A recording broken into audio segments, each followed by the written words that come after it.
വയോജനങ്ങൾ തങ്ങളുടെ ജീവിത അനുഭവങ്ങളിലൂടെ ആർജിച്ചെടുത്ത അനുഭവ സമ്പത്ത് നാടിൻ്റെ മുന്നോട്ടുള്ള പ്രയാണത്തിന് മുതൽക്കൂട്ടാണെന്ന് പൂഞ്ഞാറമ്മൽ അഡ്വക്കേറ്റ് സെബാസ്റ്റ്യൻ കുളത്തിങ്കൽ അഭിപ്രായപ്പെട്ടു.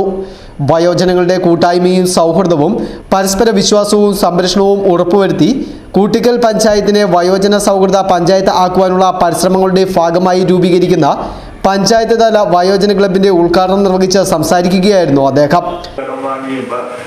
കറിവെക്കാനുള്ള കൂട്ടാനും കടം വാങ്ങിയും കല്യാണവും മരണവും ഒക്കെ വന്നാൽ എല്ലാവരും കൂടെ കൂടിച്ചേർന്ന് അതിന്റെ ചടങ്ങുകൾ നടത്തുന്ന രീതിയും അതുപോലെ പുരമേയുന്ന ഓലമേയുന്ന പുരയൊക്കെ എല്ലാവരും കൂടെ ചേർന്ന് പനയോലയും തെങ്ങോലയും ഒക്കെ വെട്ടി.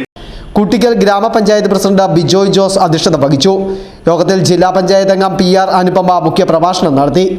ഗ്രാമപഞ്ചായത്ത് vice president Rajani Sudheer, block panchayat അംഗം അനു ഷിജു, പഞ്ചായത്ത് അംഗങ്ങളായ Jacob Chacko, MV Hariharan, Rajani Salilan, Sindhu Muraleedharan, KN Vinod, Ancy Augustine, Maya Jayesh, PS Sajimon, Jessy Jose, Soumya Shameer, KS Mohanan, വയോജന club president PK Sunny, secretary Jose Kurian തുടങ്ങിയവർ പ്രസംഗിച്ചു. News bureau, Mundakayam.